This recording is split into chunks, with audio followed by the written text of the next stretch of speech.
નમસ્કાર ખેડૂત મિત્રો, હું ધર્મેશ ગામિત અને જેકે કંપનીથી હું આવું છું. આ દમોડી ગામની અંદર મિત્રો આપ સૌની સાથે મુલાકાત કરતા જગ્યા પર આ પ્લોટ પર આપણે સૌ ઊભા છીએ અને ત્યાં એક જેકે કંપનીની હાઇબ્રિડ લગાવવામાં આવી છે. મિત્રો આ જગ્યા પર આપણે કંઈક ફાર્મરની સાથે આપણે થોડીક વાતો કરીશું અને એમની સાથે પણ આપણે ચર્ચા કરીને થોડીક જે વાતો એટલે જે હાઇબ્રિડ લગાવી છે એના વિશે આપણે થોડીક જાણકારી મેળવીશું. તો મિત્રો આપનું નામ શું છે? સુરેશભાઈ ગામિત.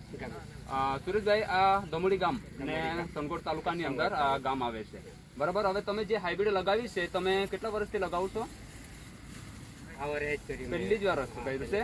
તો આ કઈ કંપની છે? અહીંયા જેકે 2728 લખેલું છે અને આ જેકે કંપનીની 2728 નામની જે હાઇબ્રિડ આ સુરેશભાઈએ એમના ખેતરની અંદર કરી છે. આપણે સૌ અહીંયા એ ખેતરને જોઈ રહ્યા છે. મિત્રો, કેવી છે હાઇબ્રિડ? તમને પસંદ છે? જોરથી બોલજો. હાઇબ્રિડ તમને પસંદ છે? કઈ કંપનીની છે? જેકે. કઈ કંપનીની? કઈ હાઇબ્રિડ છે? જેકે 2728. જોરથી બોલ્યો. જેકે 2728. ખૂબ ખૂબ ધન્યવાદ.